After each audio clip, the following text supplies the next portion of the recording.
When you walk into the control room for the first time, you should already know how you want to lay out your switcher. It's a good idea to write out all the sources that you're going to need on a piece of paper and bring that with you. It should also be noted that on the Cayenne, unlike on the Sony switcher, MEs 1, 2, and 3 do not appear as the last inputs on the row. Those can be mapped individually, and you should be aware of that. There are 6 keyers available to you on the Cayenne switcher. Generally speaking, positions 1 and 2, keyers 1 and 2 are used for CG1 and CG2, and keyer 3 is used for your transition source, like either a spot box or a clip player, to play back transition effects.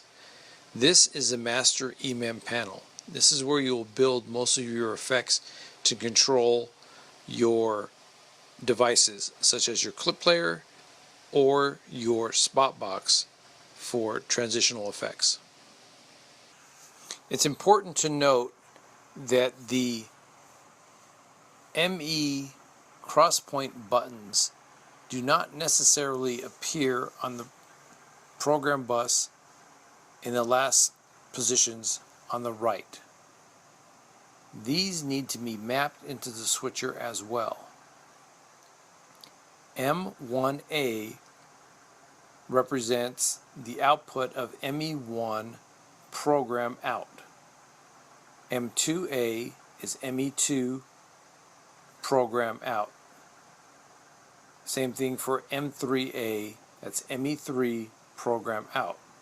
Also, the third and second indicators represent the shift buttons on the switcher so that you can access your second shift row and your third shift row.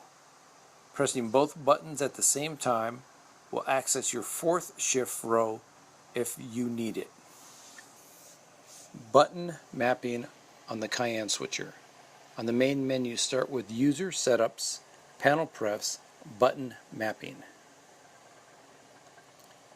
If you scroll up to the very top, on the upper left-hand corner, that represents the first position on your switcher, the first cross point.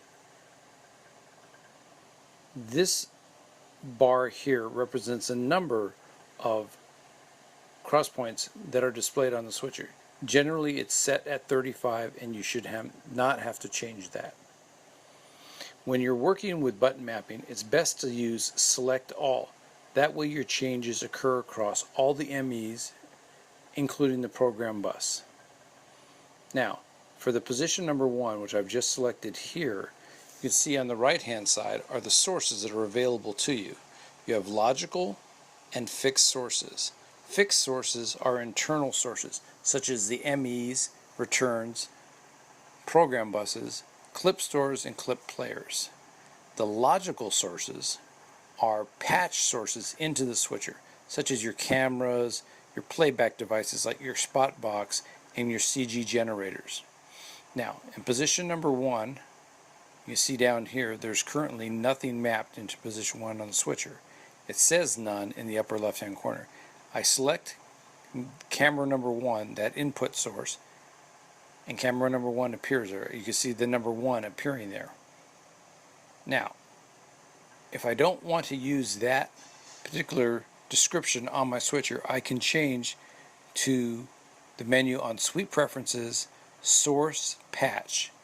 And as you can see, I get a different menu here. And then here, you can see where it says OLED Display. If I scroll up to the very top and select camera position number 1, you see that number 1 right there. Select it. And I'm going to type over the number 1 with the word CAM1. If I hit enter, you see that it's changed on the OLED display. And if I look down on the switcher, it now shows CAM1 in the number 1 position.